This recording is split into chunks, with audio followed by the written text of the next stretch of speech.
আরেকটা প্রজাতি বের হবে, এর নাম ইয়াজুজ আর মাজুজ। নাম শুনেছেন? এই যে এই সূরার মধ্যেই আছে, এই সূরা কাহাফের কথা বললাম না, সূরা কাহাফের পিছনের দিকে আছে ইন্না ইয়াজুজ ওয়া মাজুজ মুফসিদুনা ফিল আরদ। যুলকারনাইন বাদশার কথা পড়বেন, তিনি এই যে দেয়াল নির্মাণ করে দিয়েছিলেন লোহা এবং তামা দিয়ে, মনে আছে, পড়েছেন?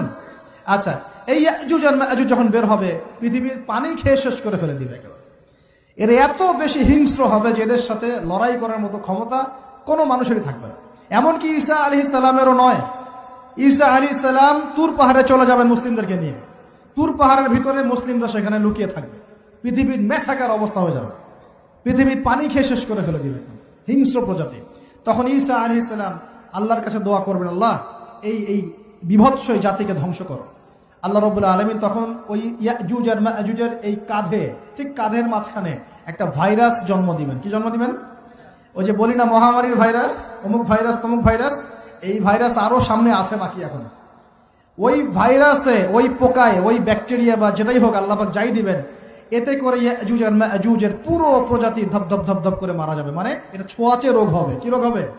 ছোঁয়াচে। ঠিক যেমন আমরা একটু করোনা দেখলাম না, একজন থেকে আরেকজন, একজন থেকে আরেকজন, এরকম জিনিস চলবে আরো বিশ্বে। আর এখনকার নতুন রিসার্চ হচ্ছে ওই সাইবেরিয়া অঞ্চলের যে বরফগুলো আছে না, ওর নিচে এই 1 লাখ বছর, 1.5 লাখ বছর, 2 লাখ বছর আগের ভাইরাসগুলো নতুন করে জায়গা শুরু করেছে এখন। হ্যাঁ, এগুলো বিজ্ঞানীরা বলছেন যে এগুলো আবার কোন দিন জানি পৃথিবীতে আত্মপ্রকাশ করা শুরু হয়। সবকিছুই ঘটবে। বিশ্বটার খুব রহস্য আছে, বিশ্বটার অনেক রহস্য আছে। আল্লাহ পাক এগুলো খেলার ছলে সৃষ্টি করেন নাই, পরীক্ষা। লিয়াবলুয়াকুম আইয়ুকুম আহসানু আমালা, আল্লাহ পাক বলেছেন। এরপরে ইয়াজুজ আর মাজুজের সব প্রজাতি মারা যাবে। নবীজি বলছেন জমিনে কোনো জায়গায় ফাঁকা থাকবে না, সমস্ত জায়গাতেই ওদের দেহ পড়ে থাকবে। আল্লাহু আকবার। এরপরে ঈসা আলাইহিস সালাম আল্লাহকে বলবেন, আল্লাহ জমিনটাকে পবিত্র করে দাও। আল্লাহ পাক কি করবেন জানেন? বড় বড় নখরওয়ালা, বড় বড় নখ আছে, নখ দেখেছেন? বড় বড় বড় বড় নখওয়ালা একটা স্পেশাল প্রজাতির পাখি আল্লাহ পাঠাবেন। কি পাঠাবেন?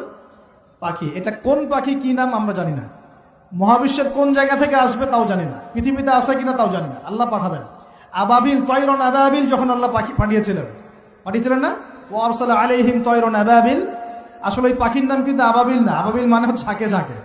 তো ওই পাখি কি আর দেখা গেছে? ওই রকম করে পাথর কেউ নিক্ষেপ করেছে? আর ঠিক এরকম করে এই এক শ্রেণীর পাখি আল্লাহ পাঠাবেন যাদের নখগুলো খুব বড় বড় হবে, বিশাল বিশাল নখ।